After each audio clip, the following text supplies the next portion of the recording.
Okay, hi everyone. Today I'm going to be presenting my PowerPoint over the nature of love, which was a study conducted by Harry Harlow in 1958. So, sorry, that was a fly. So let's get started.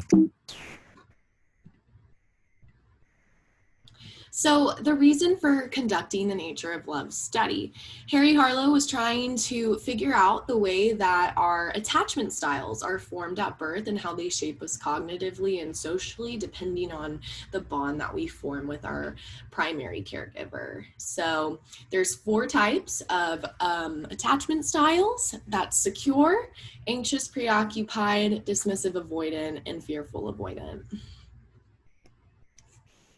This right here is just a little video that I found online, basically summarizing this experiment to the beat of a train song. It's very catchy and just makes it a little bit easier. So if you want to watch that in your own time to understand the study better, you're more than welcome to. So what was Harry Harlow testing? Harlow wanted to study the way that newborn rhesus monkeys interact with their mothers when they're forming attachments to them after birth. So specifically, he wanted to see what factor was primarily responsible for forming the bond, whether it was food, warmth, comfort, nurturing, all of that. So he created a specific study and method to do so, which is what I'm about to tell you about. So his method for the experiment was deemed humane in 1958, but in present day, people find it to be incredibly cruel and abusive, which I happen to agree with. But through maternal deprivation and isolation, Harlow was able to conduct his experiment on the nature of love by taking these newborn monkeys away from their mother at birth and introducing them to a laboratory setting. So he isolated a few monkeys away from the main group and just examined them and noticed that a lot of the monkeys were showing signs of anxiety and depression. And he also noticed that they were clinging to their cloth diapers. So that is how he began to improvise his methodology of conducting the study. He created 2 surrogate monkey mothers, which were artificial, of course, but he used one made out of cloth and rubber and another made out of wire and wood. And they both dispensed milk through a makeshift nipple. So he'd let the monkeys spend time with both mothers for certain increments and would document what he noticed. And he also conducted tests called open field tests, which is where he would leave the monkeys in a room and he would put a toy that made an alarming sound and would leave the monkeys in the room with the toy, and sometimes the mother would be in there and sometimes the mother would not be in there. And he documented what he noticed, and with all of the results that he gathered, he was able to release the article The Nature of Love when he was elected president of APA in 1958. So the results of his study are pretty much what we would assume them to be. So naturally, the monkeys did spend more time nursing on the cloth monkey rather than the wire one because it provided warmth. The monkeys that were isolated did show signs of anxiety, depression, social deficit, self-mutilation, and some even starved themselves to death from being so lost without their mothers. Overall, the monkeys did better when they were around the cloth monkey, provided that it gave warmth. When Harlow was conducting his field tests, he documented and photographed all of the results, which were whenever the infant monkey was in the room with the cloth surrogate mother, it clung to the mom, or it would go and try to figure out the toy or attack the toy. But when the mother was not in the room, the monkey would cower in fear and just crumble and not be able to do anything but hide in a corner. So from these results, one could naturally conclude that the infant monkeys need their mothers as well as their touch in order to grow up feeling safe and normal and have their natural social and cognitive development.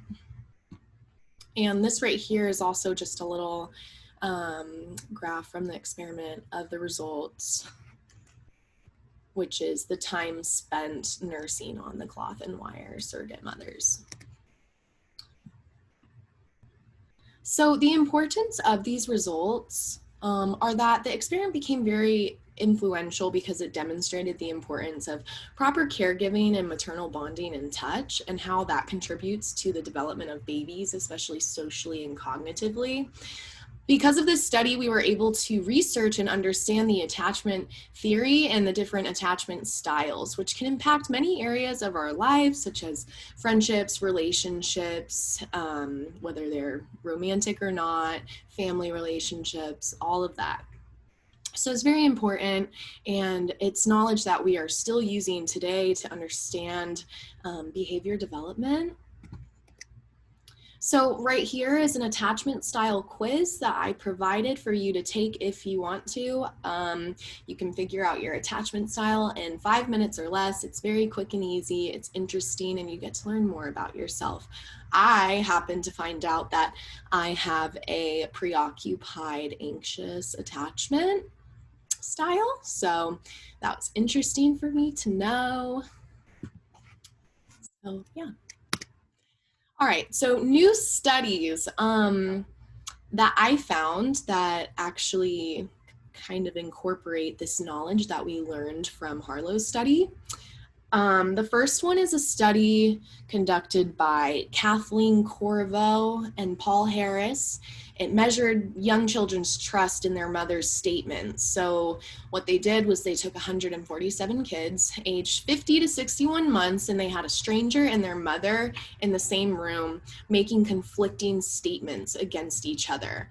And perceptual cues were given between the mother and the child, and those were documented and were able to tell us whose statements that the child favored more, or whose claims the child was favoring. Strangely enough, but really not that strangely, the results differed based on the attachment style of the child. And as expected, the children with secure attachments believe their mother's claims more than children with insecure or avoidant attachments. The next study, conducted by Louise Weber, conducted a progressive and interesting study. She incorporated qualitative research and interviews with teachers who are supporting and teaching foster and or adopted children, because those children are more likely to have insecure attachments that make them feel anxious or uncertain in their school environment. So the children's anxiety and the low self-esteem go hand in hand due to their attachment style being insecure, which impacts their educational performance. And the goal of this study, according to Weber, was to make it a point to form a model that could be used in schools to relieve children with insecure attachment styles and help them just function better in their educational environment. So these studies would not have been able to be conducted if Harlow had never done his research on maternal bonding and the way that it impacts our attachment styles.